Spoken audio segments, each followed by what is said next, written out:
modesty, they just acting crazy, mumbling and foaming at the mouth. That's not a language. That's a demon. Straight off the bat, that's a demon. When we talk about now an unknown tongue, we talking about Spanish, Creole, French, Mandarin, whatever.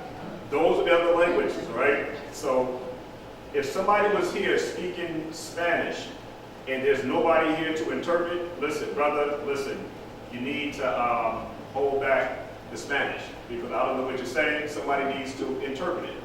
When Morey is doing the prayer in brit or in Hebrew, he says it in Hebrew, but somebody must now go to the book of Yahuah, the 6th chapter, now you read it in English because I don't know what you're saying. You know, you might have a little baby, and he's mumbling, blah, blah, blah. Listen, I don't know what you're talking about. Say that again. Well, you get the mama, baby, you know, what is he saying? I don't know what he's talking about. Or he said, you know what, I want my bottle. But it has to be, you know, legible or something that I can understand. All right? And then, you know, we don't want nobody putting out any, there's no curses amongst Israel. You can't curse Israel. But we don't want nobody saying anything crazy. So we need somebody to be able to understand it. So, but if there be no interpreter, let him keep silence in the church, and let him speak to himself and to Elohim. So that's what you do. Verse 29. Let the prophets speak 2 or 3, and let the other judge. If anything be rivaled or revered to another that sitteth by, let the first hold his peace. For you may all prophesy one by one, that all may learn and all may be comforted. And the ruach of the spirits of the prophets are subject to the prophets. For Elohim is not the author of confusion. Again, for the Father is not the author of confusion, but he is the author now of shalom in all the congregation of the saints. Then it says in verse 34, let your women, your ishas, keep silence in the churches, for it is not permitted for them to speak. For they are commanded to be under obedience, as also saith the Lord. You go to the book of Bereshit 3:16. And if they will learn anything, let them ask their husbands at home, for it is a shame for a woman to speak in the congregation. Now, let's look at that. Again, there's a lot that's going on here. So I came, broke this thing down with excellence, and just to let you know how iron sharpens iron, so I can't brought out so much information about what was going on in verse 34 that I wasn't even aware of all of it. And so, again, the way that churches were set up, or this particular church was set up, is that, put it this way, in Islam, the way that they hold their gatherings is that the women would sit on one side and the men would sit on the other side. It just stops all of the problems and confusion. Somebody's looking at my wife, he's sitting too close to my wife and all this other stuff. So they keep shalom. Listen, you know what? The women were sitting on one side, the men were sitting on the other side. I have no problems with that. But again, I have no problems if a brother or sister wants to sit with the T-shop. Hallelujah. We don't have no such rule here where the women sit on this side and the men sit on the other side. We have no such rule in any of the congregations or affiliates that we're working with. But there was a problem here, but Paul had to address it, where if someone is speaking and you have another conversation now going while I'm speaking, Zakane is speaking, or anybody else is speaking, that's confusion and problems. And so simply said, listen, to calm the matter down, being that there's a problem, because there is order inside of the congregation, let the women, it's real easy, let the women now ask their issues at home, because this was a very unruly congregation. Only thing you would have to do, take your time, read 1 Corinthians, the 1st chapter, all the way to 2 Corinthians, the whole chapter. This church had major problems. Somebody needed to come and set right order back in the congregation. The women were disrespecting the men. You see now, it even got to the point where they was involved in idolatry, even inside of the synagogue. Somebody had to come and place right order back inside of the congregation, because the Father said that he's not the author of confusion. There was so much screaming and yelling and contentions where there was so much discord where The person that was actually ministering the class or the lesson at that point, he had no control over the class. No control. People were just walking in and out, other conversations on the side and everything like that. So Shaul said, listen, you know what? Again, to clean up the matter, let's do this. Women, keep quiet inside of the congregation. Now, the Yahusha and I was talking about this and everything like that. And she said, well, what else are you going to add with this here? I said, listen, this is what I'm going to do. And I share this all the time. Our sisters are extremely, extremely, extremely, extremely important. If the other nations, once they come into Torah, the other nations who are not first fruits, Scriptures tells us now, you being an Israelite, and you have inherited now people from other nations. There are rules, for example, that you would have to follow. The servants now that are working for you, you still have to govern them by Torah rules. If you don't govern your servants by Torah rules, they can cry out and pray to the Father against you. So you have rules and regulations that you have to follow. Now, an Israelite woman, all right, whose first fruits, an Israelite woman, if the servant has a right to speak, why wouldn't a woman who's a naturally born Israelite not have a voice to speak? It makes no sense. Now, the Father can use a man or woman to get his point across. The Father used a donkey to talk. A donkey. Our women are much better than donkeys. All right? So there's just so many things in the Scriptures. There's Phoebe, and there's a lot of other women in the Scripture where Shaul actually said, listen, you know what? You better treat these women with respect. Because these women here now are actually helping us minister in the congregation inside of the synagogues. All right, so we just want to make sure that everybody understands exactly how to read the Scriptures, and we don't want to take one Scripture and just run with it. Let's make sure that we understand the story. Again, the strength of a righteous woman. The strength of a righteous woman understands authority. She understands her role and responsibility as an Ezra. An Ezra is a helpmate. So again, she understands her role and responsibility as an Ezra. She's an assistant to her Ish. And like I said, I don't care who he is.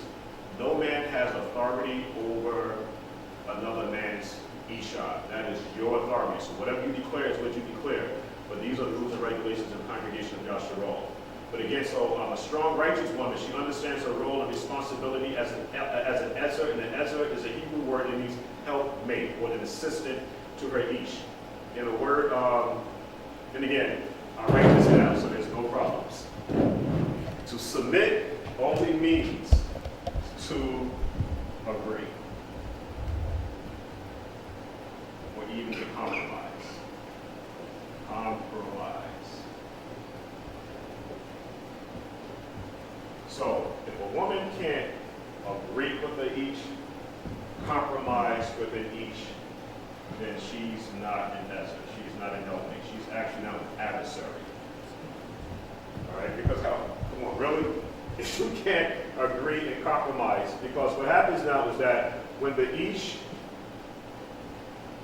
Isha is compromising or agreeing with the Ish, we now have Akkad, we have unison, we have peace, and we have shalom. That is clearly explained to us in the book of Genesis when the Father brings Adam and helpmate for himself, and she's supposed to be agreeable. So the woman must be agreeable, and she must be willing to compromise, because they were both given, let me see another word too, they were both given this word right here. Just erase this. Both the man and the woman was given this Hebrew word right here, radah. The word Radah means dominion. So they were supposed to now work in unison together towards the uplifting of Torah. So these were the first instructions that the Father gave both the man and the woman, that they're supposed to be in one accord, and they were supposed to have now dominion over the animals and everything that was around them, put those things under submission, but the man now is the head. There's no getting around that. The man is the head, and then there's the Isha, and then there's the Yaladim, the children, and then there's the other nations. So there is protocol. Now, watch this right here. Let's go to the book of Bereshit. We'll prove everything that I said here. It's going to be a little unorthodox, but we're going to bring it out in Scripture, the book of Bereshit 1:16. 1:16.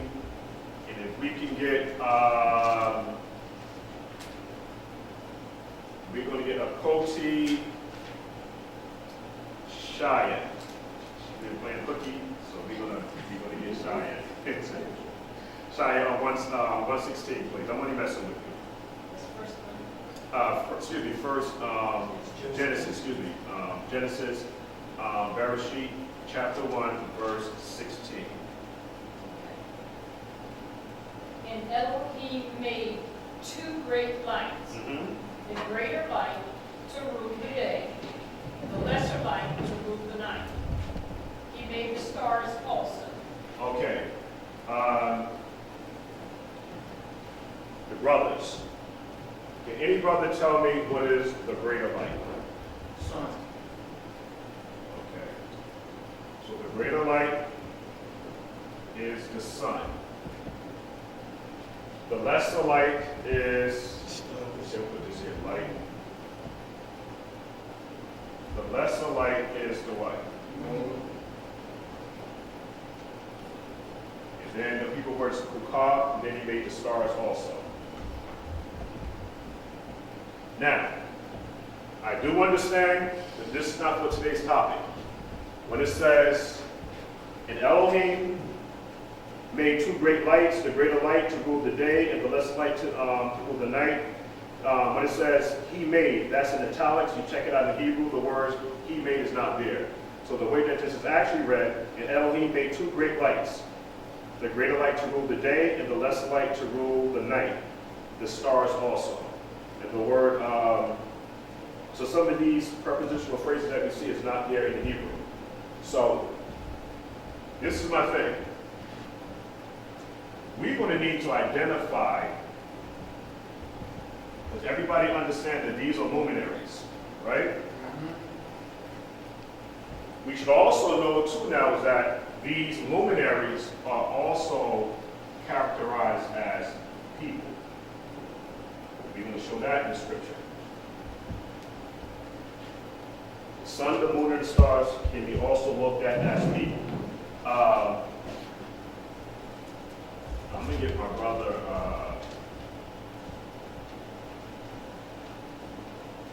Kabul Yahuah, or Kabul Yah. We're going to get him to read, please.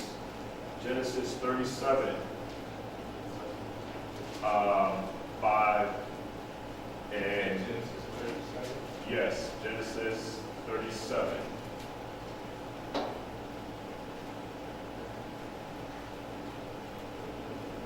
Genesis, the 37th chapter, if you can read verses 5 through 10. And Joseph dreamed a dream, and he told it to his brethren, and they hated him the more, Right. yet the more. And he said unto them, Hear, I pray you, this dream which I have dreamed. For behold, ye are binding sheaves in the field, and lo, my sheaf arose, and also stood upright. And behold, your sheaves stood round about, and made obsessions. Is that it? Obsessions? Yes, how much respect, yeah. To my sheep. And this brethren said to him, Shalt thou indeed reign over us? Or shalt thou indeed have dominion over us? And they hated him yet the more for his dreams and for his words. And he dreamed yet another very close attention as you're reading it, digest it, and watch without a question. Read on. And told it to his brethren, and said, Behold, I have dreamed a dream more, and behold, the sun and the moon and the 11 stars made obeisance, right? Obeisance to me. And he told it to his father and to his brethren. And his father rebuked him and said unto him, What is this dream that thou hast dreamed? Shall I and thy mother and thy brethren indeed come to bow down ourselves to thee, to the earth? And his brethren envied him,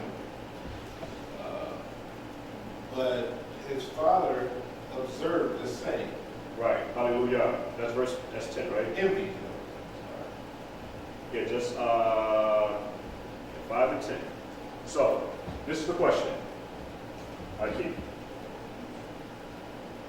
The dream was, and he dreamed yet another dream, which is Joseph. And Joseph, he told his brethren and said, Behold, I have dreamed a dream more, and behold, the sun, the moon, and the 11 stars made obeisance to me. Who is the sun?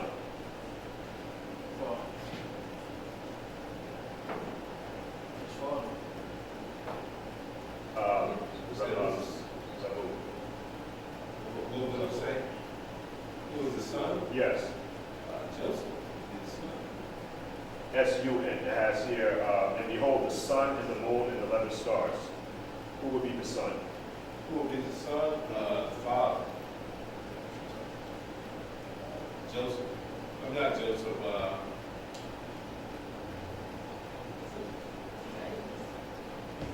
Okay, Solomon, what do you have?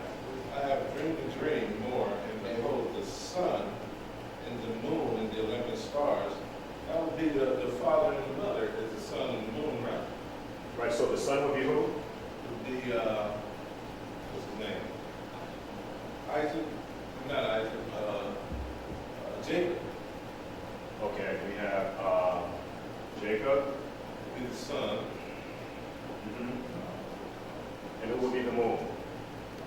Sarah. Let's just say the mother. And who would be the 11 stars? That would be the brothers. Right, the brethren. Hallelujah. So what I wanted to share is that in Genesis 1:16, these are considered luminaries. With Joseph's dreams, Jacob, or the father, was considered the sun.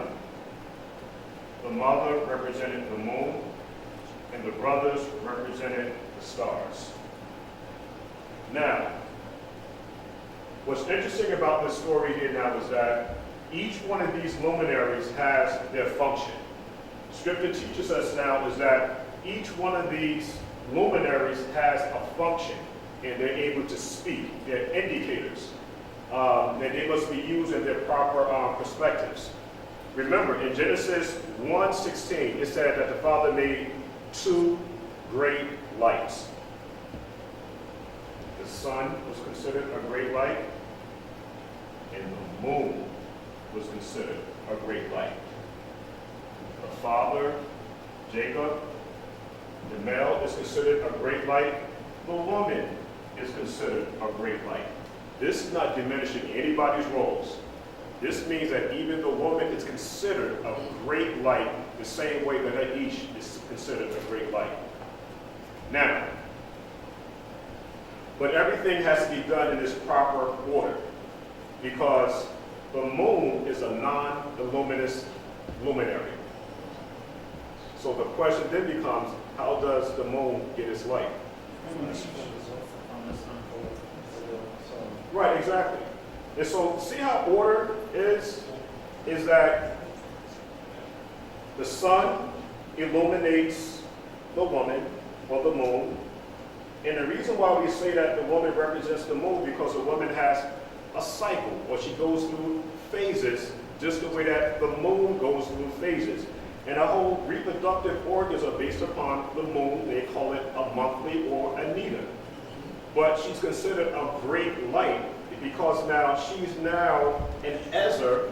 She's respecting the order because she's a receiver. The Hebrew word for Nekabah, when you read Genesis, the first chapter, it talks about the woman the first time as being a Nekabah, or receiver, or the male penetrates her. So the sun now penetrates or illuminates the moon, and once the woman or the moon is illuminated, it produces stars, and the stars are the children. You see how we did that? This is not here. When we look at it from a Hebraic perspective, when we start to go through what we call the Peshat, the Sod level, the Dresh, and the Peshat, the Drash, the Remez, the Drash, yeah, you got me mixed up, let me write it down. Yeah, the Remez. We have the next is Drash, right? Mm-hmm. And then the rest is The Sod The Sod is the last. Yeah, the Sod is the last one, but that's the mystery. And then the hint, if you had the Remez, there's one here. It'll come back to me. But I just wanted to share this, Rakat, is that Passad. Passad. Yeah, Passad is the third. Hallelujah. So I just wanted to share, when we begin to look at it, the scriptures, not literally, when we begin now to take it a step deeper, that way we know that everybody now is being respected, because when the sun comes up, the sun is speaking. But it comes a time now where the sun now has to fall back and let now the lesser luminary now take its place. And once that now is, but these two actually like work together, because these both like light up the night. And actually now, we already know that the stars, or when people work cocoon, stars are actually, it's a sun, is what it is. And we know that even Scripture teaches us that the sons, the stars of Elohim rejoice. And those were representing angels, or messengers. Now, any questions? Because I try to hold them back. Yahusha brought something to my attention last week. I made a mistake, and my scholar, Shalak Yahuah, he didn't call me. He didn't tell me that I made a mistake or anything. So, man, we had to do this for woman.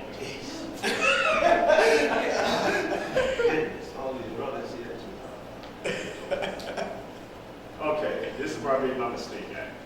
In the book of Numbers, the 16th chapter, I made a boo-boo. You know what, Moray? I think that's the wrong order. It's the Passad, the Drash, the Remez, and the Sod. Okay, let's get it right. Let's get it right. We don't want nobody. We got our scholars out here. Yeah. So what do we have here? The Peshat? Passad, the Drash, the Remez, and the Sod. Yeah. Peshat is first? Yep. And then we have The Drash. the Drash. Yep. Okay. Then the Remez. Right. Right. And then the Sod. There you go. Hallelujah. There we go. There we go. So no comments. Yes, yes. Hallelujah. Very good. So I can appreciate that. Hallelujah. All right. Iron sharpens iron. Sometimes I forget, right? Hallelujah. Okay, Numbers the 16th chapter. This is where I made a mistake at. Numbers the 16th chapter, verses 23 to 32. I'm going to read this right quick. We was talking about Korah, Dathan, and Ephraim. Watch this. And Yahuah spoken to Moshe, saying, speaking to the congregation, saying, get you up from about the tabernacles of Korah, Dathan, and Ephraim. And Moses rose up and went unto Dathan and Ephraim, and the elders of Yashra'al followed him. And he spoke to the congregation, saying, let me slow down. And Moses now rose up and went into Dathan and Abram. Now he's only going down to Dathan and Abram, and the elders of Israel followed him. Something happened in verse 24. I want to see if anybody else is able to pick this up. And he spoke to the congregation, saying, depart, I pray you, from the tents of these wicked men. The wicked men are Korah, Dathan, and Abram, just like we brought out last week. I pray you depart from these wicked men, touching nothing of theirs, lest you be consumed in all their sins.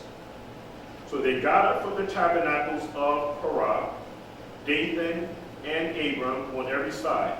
And Dathan and Abram came out, this is very important now, Dathan and Abram came out and stood in the door of their tents, and their wives and their sons and their little children. And Moshe said, hereby you shall know that the father of Yahuah have sent me to do all these works, for I have not done them in my own mind. If these men die the common death of all men, or they be visited after the visitation of all men, then the sovereign have not sent me, Moshe. But if the Father maketh a new thing, and the earth open her mouth and swallow them up with all that appertaineth unto them, and they go down into the pit, then you shall understand that these men have provoked the Father. And it came to pass, as he had made an end of speaking all these words, the ground clave asunder that was under them, and the earth opened her mouth and swallowed them up, and their household. Remember, we had talked about this briefly yesterday. Last Saturday. And their households and all the men that appertained to Korah, and all their goods. Now, verse 32 and verse 27 is going to speak volumes. Did anybody notice anything strange or peculiar that happened here? Was it just Korah? Korah, right. Now, go to, Shabbat, if you go to Numbers 26, 9, and 11. Because I'm going to tell you where, I didn't check other versions, and I usually do this, so I made a mistake on this. I just read it for what it was. Yes. Watch how this goes. Numbers chapter 26, verses 9 to 11. And the sons of Eli, Neyhemyah and Dathan and Abiram, this is that Dathan and Abiram, which were famous in the congregation, who strove against Moses and against Aaron in the company of Korah. When they strove against Yahuah, and the earth opened her mouth and swallowed them up together with Korah. When that company died, what time the fire devoured 250 men, and they became a sign. Notwithstanding, the children of Korah died not. Right. So, what just happened? Dathan and Abiram lived, and the children of Korah died not. Right, because last week I said that Korah and all of them had died.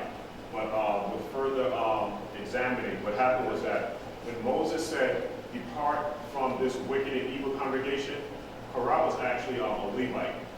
His sons, his wife, and their family now, they said, listen, you know what? I'm not following this cat. They actually separated, the Isha actually separated from her husband. And I don't want to read into the story, but common sense at some point has to come into play. If Moshe made this decree to depart from Korah and these wicked men, the wife and the sons said, Dad, listen. And the Isha was like, listen, I don't want to be part of that.